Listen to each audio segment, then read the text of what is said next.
बाकी हॉस्टल से अच्छा फैसिलिटी मिलता है इन द सेंस ऑफ जैसे कि खाना पीना होता है बाकी हॉस्टल में बहुत मतलब बाकी हॉस्टल से बेटर मिलता है यहाँ पे खाना पीना। अब पढ़ाई तो अच्छा होता है, टीचर लोग भी बहुत अच्छे हैं।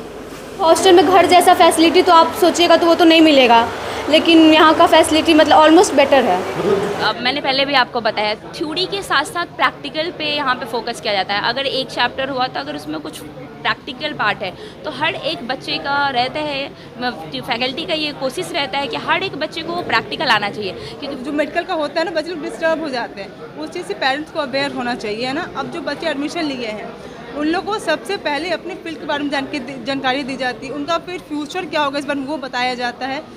जितने हमारे समझ से जितने गार्जियन का दायित्व होता है उतने टीचर का भी दायित्व होता है और बच्चे का भी दायित्व उतना ही होता है। गुरुदेव पैरामेडिकल कॉलेज अच्छा है। हॉस्टल का स्थिति क्या है? हॉस्टल भी अच्छा ही है। क्या कुछ फैसिलिटीज आपको हॉस्टल में मिलता है? यहाँ पे आपको बाकी हॉस्टल से अच्छा फैसिलिटी मिलता है इन द सेंस ऑफ जैसे कि खाना पीना होता है बाकी हॉस्टल में बहुत मतलब बाकी हॉस्टल से बेटर मिलता है यहाँ पे खाना पीना। अब हॉस्टल में घर जैसा फैसिलिटी तो आप सोचिएगा तो वो तो नहीं मिलेगा, लेकिन यहाँ का फैसिलिटी मतलब ऑलमोस्ट बेटर है। जो मिलता है वही बता रही है या पहले से आपको गुरुजी पढ़ा दिए हैं? नहीं नहीं, ऐसा कुछ भी नहीं है। हम लोग रहते हैं, हम लोग खाते हैं, आप चाहे तो आप खा के टेस्ट भी कर सकते हैं यहाँ का खाना, वैसा कुछ भी नहीं है। खाना कहीं और से आता है कि यहीं पे बनता है? यहीं पे बनता है। क्या क्या मतलब शेड्यूल वाइज खिलाया जाता है सप्ताह में? हाँ, मेन्यू है जैसे हम लोग का, जैसे हर वीक में अलग अलग खाना। ठीक है। सिक्योरिटी कैसा है? सिक्योरिटी भी अच्छा है यहाँ पे, मतलब इतने सारे हॉस्टल्स है, इतने सारे हॉस्टल्स को मेंटेन करना प्लस सबका ध्यान रखना, तो सब चीज़ ठीक है। नहीं कहीं गर्ल्स हॉस्टल है, सिक्योरिटी मेन पर्पस रखा जाता है, रात में कोई आता जाता है? नहीं, रात में कोई नहीं आता जाता है। हम लोग का टाइम टेबल है, टाइम टेबल के अकॉर्डिंग लड़की को बाहर जाने दिया जाता है, टाइम टेबल के अकॉर्डिंग उनको अंदर रखा जाता है। कितने बजे एंट्री आपको? हम लोग का एंट्री लास्ट एंट्री हम लोग का है 7 बजे तक, सब हम लोग अपने अपने हॉस्टल्स में। कितने बजे एंट्री है? हाँ, वही 7 बजे तक ही हम लोग का कॉलेज 5:30 तक ख़त्म हो जाता है और हम लोग यहाँ पहुँच जाते हैं। 5:15 तक ख़त्म होता है, 5:30 बजे हम लोग यहाँ पहुँच जाते हैं। उसके बाद 6 बजे के बाद ज़्यादा नहीं जाया जाता। अगर तुम बाहर हो तो तुम 7 बजे तक यहाँ अंदर एंट्री ले सकते हो, उससे ज़्यादा नहीं है। पढ़ाई कैसा होता है? पढ़ाई अच्छा होता है कॉलेज में। प्रैक्टिकल वगैरह होता है कि नहीं?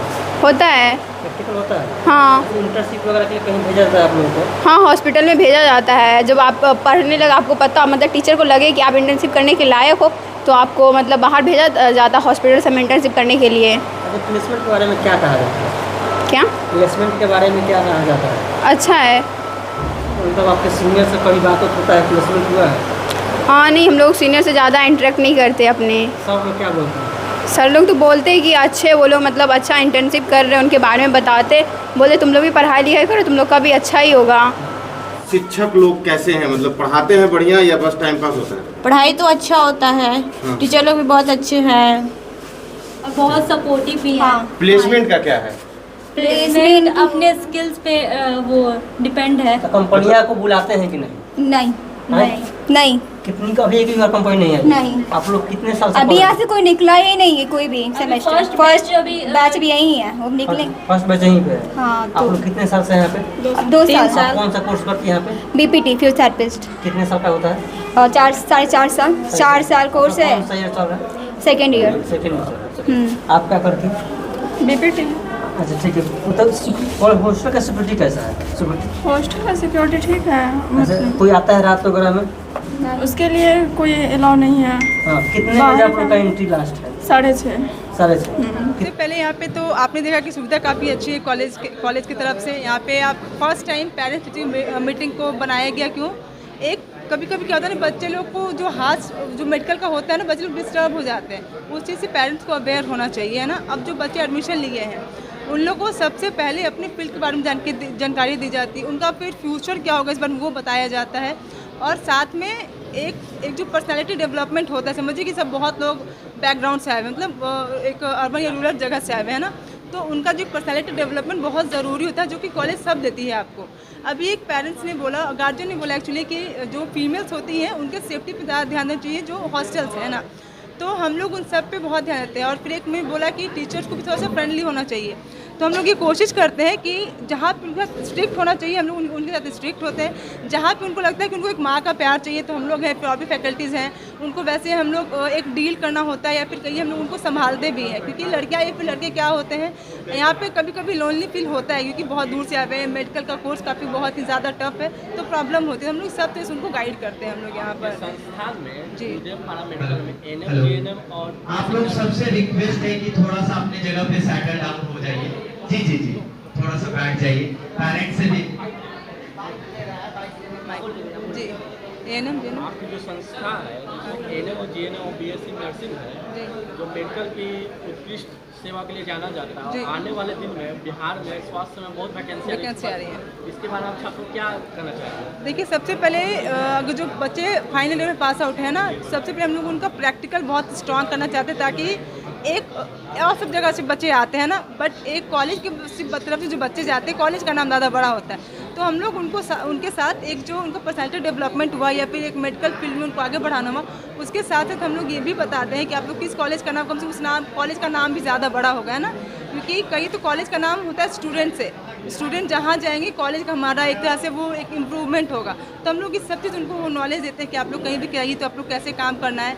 हमारे लिए पेशेंट हमारी फर्स्ट प्रायोरिटी है। कहिए तो ड्यूरिंग कोरोना आपको पता है नर्सिंग छात्रों ने बहुत काम किया। मैं एक फिजियोथेरेपिस्ट हूँ, मैम भी फिजियोथेरेपिस्ट हैं। ये लोग भी आपको ड्यूरिंग कोरोना, जैसे कि जो भी आपका मेडिकल फील्ड होता है, आपके हर फील्ड में काम करता है, आपको कोई भी अगर कोई महामारी हो या कुछ भी हो, सब जगह काम करता है। तो हम लोग स्टूडेंट्स भी ज़रूर नॉलेज देते हैं कि आप लोग की सबसे फर्स्ट प्रायोरिटी है पेशेंट, है ना, आफ्टर मेडिकल फील्ड।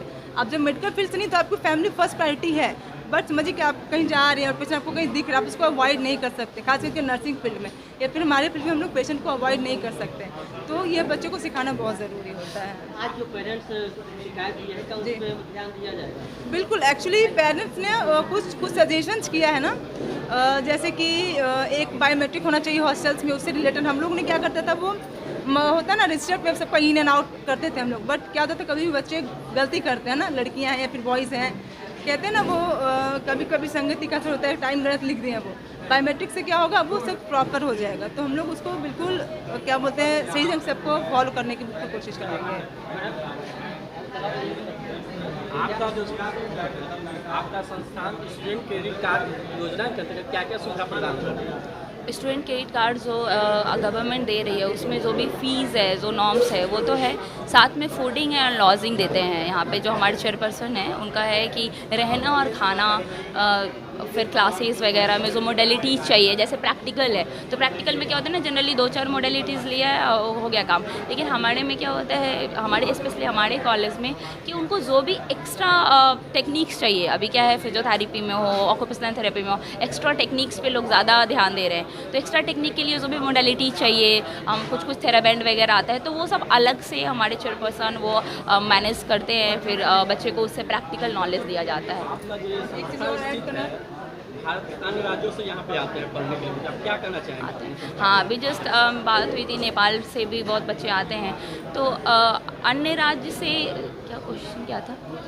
जो बच्चे थे उनको स्वागत करते हैं, आते पढ़ने आते हैं, हाँ संस्था में क्या करना चाहेंगे बच्चों को? वही है कि देखिए, अब मैंने पहले भी आपको बताया, थ्योरी के साथ साथ प्रैक्टिकल पे यहाँ पे फोकस किया जाता है। अगर एक चैप्टर हुआ तो अगर उसमें कुछ प्रैक्टिकल पार्ट है तो हर एक बच्चे का रहता है, फैकल्टी का ये कोशिश रहता है कि हर एक बच्चे को प्रैक्टिकल आना चाहिए, क्योंकि बिना प्रैक्टिकल आप पेशेंट नहीं देख पाइएगा। तो प्रैक्टिकल पे अगर फोकस करते हैं थ्योरी के साथ साथ, तो वो बच्चे जो बाहर निकल के आते हैं फिर मार्केट में वो बेस्ट होता है। तो वह संस्थान में ये काफ़ी मास्टर डॉक्टर में मैं फिजियोथेरेपी ट्यूटर हूँ। पेरेंट्स मीटिंग में देखिए, जो कमेटी की ओर से जो बोली जाती है, कॉलेज की तरफ से जो बोली जाती है, वो तो यह बोली जाती है कि बच्चे पर ध्यान दें, बच्चे पे निगरानी रखें, बच्चे को उस तरह से कंफर्ट करें। लेकिन सबसे बड़ी चीज़ होती है कि हम बच्चे को कितने फ्रेंडशिप जो है, मतलब उससे निर्भर करते हैं कि बच्चे से हम कितने फ्रेंडशिप हैं। जितने हमारे समझ से जितने गार्जियन का दायित्व होता है उतने टीचर का भी दायित्व होता है, और बच्चे का भी दायित्व उतना ही होता है, क्योंकि अगर वह नहीं समझेगा तो पढ़ना उसे है। अगर वह अपनी जिम्मेदारी को नहीं समझता है तो वह नहीं पढ़ पाएगा। अगर वह जिम्मेदारी को समझ पाता है कि हमें पढ़ना है तो वह ज़रूर पढ़ेगा, कष्ट करके मेहनत करके भी वो पढ़ेगा, लेकिन पढ़ेगा। रही सवाल गार्जियन का, तो गार्जियन 24 घंटा उसके पीछे नहीं रह सकते हैं, गाइडेंस कर सकते हैं, उसे गाइड कर सकते हैं, उसे बता सकते हैं कि हाँ आप सही रास्ता का चुनाव करो, मेडिकल लाइन में गए हो तो आप मेडिकल में अच्छे तरीके से पढ़ो ताकि आप एक अच्छे डॉक्टर बन सको।